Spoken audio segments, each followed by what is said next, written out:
Students, this is your science book, and in today class we will do the back exercise of chapter number 9, safety rules. In last class हमने इसको read किया था, ठीक है।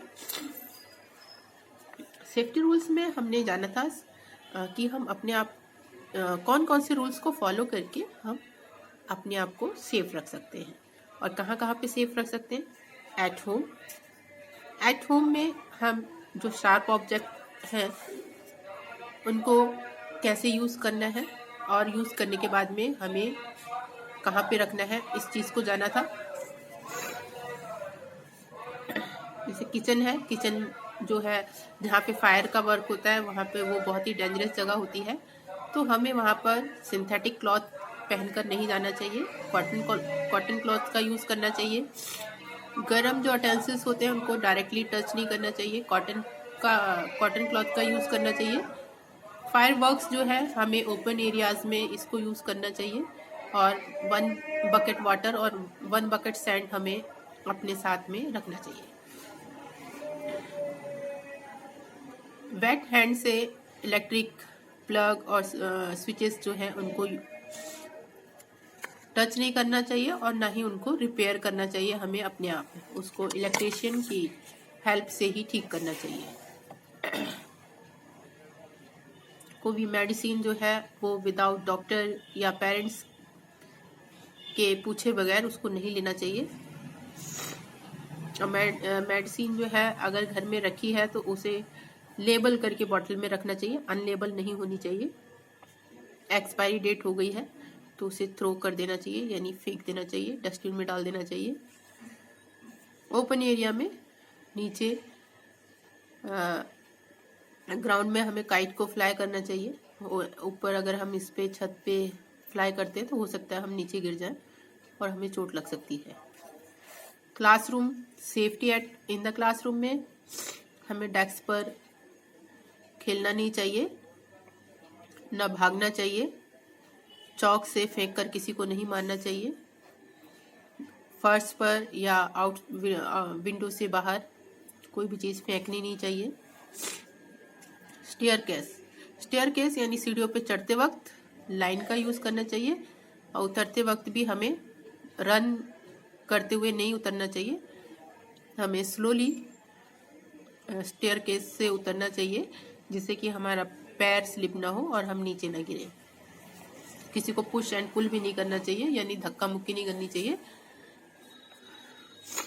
Playground safety on playground में क्या है कि आप नंगे पैर नहीं जाना चाहिए। वहाँ पे अगर कहीं ब्रोकन ग्लास है तो उसे हटा देना चाहिए, हो सकता है कि उसके पीस आपके पैरों में चुभ सकते हैं।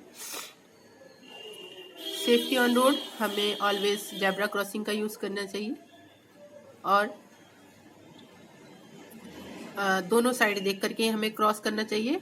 और अगर आप चल रहे हैं तो फुटपाथ का यूज़ करिए। ट्रैफिक लाइट के सिग्नल का भी हमें वेट करना चाहिए, ग्रीन लाइट हो तभी हमें रोड क्रॉस करना चाहिए। ओके, अब हम इसका बैक एक्सरसाइज करेंगे। देखिए यहाँ पे है choose the correct answer for each of the following. हमें करेक्ट आंसर इसमें चूज करना है। तो नंबर 1 है What type of cloth should we wear while working in the kitchen?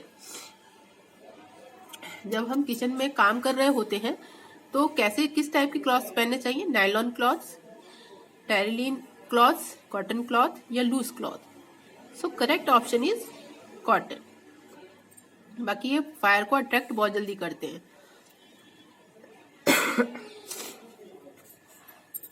We burst fireworks और crackers on the day of. हम जो fireworks हैं उनको क्रैकर्स को कब बर्स्ट करते हैं, चलाते कब है? On the day of Holi, Diwali, Onam, Pongal. So what is correct option? Yes, correct option is Diwali. For repairing electrical switches and fuse one should call. अगर आपको इलेक्ट्रिकल स्विचेस को रिपेयर करना है तो हमें किसको कॉल करना चाहिए? Electrician, mechanic, plumber, carpenter. Electrician को कॉल करना चाहिए। मैकेनिक तो किसी भी मशीन को ठीक करता है, प्लम्बर नल फिट करता है, हमारे कारपेंटर लकड़ी के काम को ठीक करता है। सो correct option is electrician. One should fly kites. One should fly kites on the roof of house, मतलब कि किसी को भी अगर पतंग उड़ानी है तो कैसे उड़ाएगा? On the roof of house, घर की छत पर। On the roof of friends house, अपने फ्रेंड के घर की छत पर। On the roof of neighbours house, अपने पड़ोसियों की छत पर। इन एन ओपन ग्राउंड, खुले ग्राउंड मैदान में। So correct option is in an open ground. Cross the road when the signal is, हमें रोड को क्रॉस करना चाहिए, सिग्नल कैसा हो? Red, yellow, green, not working.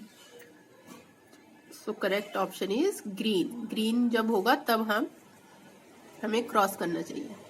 Red तो स्टॉप होने के लिए बोलता है, येलो वेट करने के लिए बोलता है, ग्रीन रेड मतलब क्रॉस करने के लिए होता है कि आप अब रोड को क्रॉस कर सकते हैं।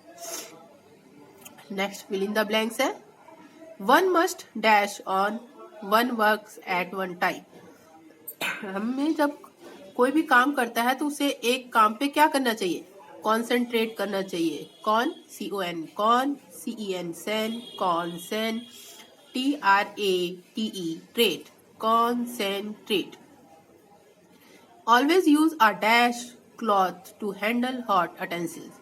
हमें हॉट अटेंसिल्स यानी गर्म बर्तन को हैंडल करने के लिए ऑलवेज यूज करना चाहिए क्लॉथ, कपड़ा। कैसा कपड़ा होना चाहिए? Cotton. Always use a cotton cloth to handle hot utensil. Cotton यानी सूती कपड़े का यूज करना चाहिए। A bucket of water and sand should be placed near by the place where one is going to burst the crackers. यानी a bucket of क्या रखना चाहिए? वाटर एंड सैंड, जब आप फायर क्रैकर्स को ब्रस्ट करने जा रहे हो, चलाने जा रहे हो। A classroom is not a place to dash. Classroom place जगह नहीं है, किस चीज के लिए? प्ले, खेलने के लिए जगह नहीं है, वो ओनली स्टडी की यानी पढ़ाई की जगह होती है क्लासरूम, वहां खेलना नहीं चाहिए हमें। Always walk on the dash while on road. हमें रोड पर कैसे वॉक करना चाहिए? कहाँ पर वॉक करना चाहिए? Yes, footpath. फुटपाथ बना होता है, रोड के साइड में एक जगह होती है जहां पर पैदल जो यात्री होते हैं वो चल सकते हैं। Dash. Question number C, write true और false for the following statement. True means होता है सत्य, सच। फॉल्स यानी झूठ। इनमें कौन सच बोल रहा है ये स्टेटमेंट और कौन सा स्टेटमेंट झूठ है, ये हमें पता लगाना है। We should play in the middle of the road. हमें middle of the road play करना चाहिए, खेलना चाहिए? नो, क्योंकि रोड के बीच में खेलेंगे तो वैन और बसेस या गाड़ी कोई आ रही होगी तो हमें हार्म करेगी, हम उसे टकरा जाएंगे। It is dangerous to burst fireworks in an open area. यानी ओपन एरिया में फायरवर्क्स पटाखों को चलाना डेंजरस है? नो, ओपन एरिया में तो हम चला सकते हैं ना, तो ये स्टेटमेंट फॉल्स है। Playground is a place to fight with one another. Playground जो है एक वो जगह है जहां पर हम एक दूसरे से फाइट कर सकते हैं, लड़ सकते हैं। No, this statement is also false. We should cross the road at zebra crossing. हमें अब जेब्रा क्रॉसिंग से ही क्रॉस करना चाहिए रोड को। Yes, it is true. It is fun to fly kites from the roofs of a house. मतलब कि ये fun, ये आनंद देता है, मतलब कि हमें अच्छा फन मीन्स होता है मजे करना, ठीक है? तो फ्लाई काइट्स यानी पतंग को उड़ाना घर की छत पर अच्छा है, मतलब कि ये फन है हमारे लिए? No, it is not fun. So this statement is false. Question number D, match the following to complete meaningful sentence.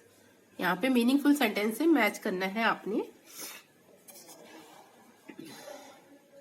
Sharp object should, sharp यानी तीखे जो ऑब्जेक्ट होते हैं कैसे होने चाहिए? अनलेबल बॉटल ये नहीं होगा, स्लिपरी यानी फिसलना, जेब्रा क्रॉसिंग भी नहीं है, वाइल बस्टिंग क्रैकर्स ये भी नहीं है, बी हैंडल विद केयर, इनको हैंडल केयर के साथ करना चाहिए, यानी इनका यूज जो है बहुत ही केयर के साथ करना चाहिए।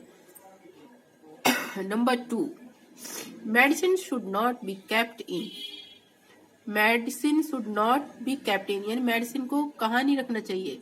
अनलेबल बॉटल में नहीं रखना चाहिए। आपने रखा, आपको क्या पता कि किस चीज की मेडिसिन है, तो यानी उस पर लेबल लगा होना चाहिए जिस चीज की वो मेडिसिन है।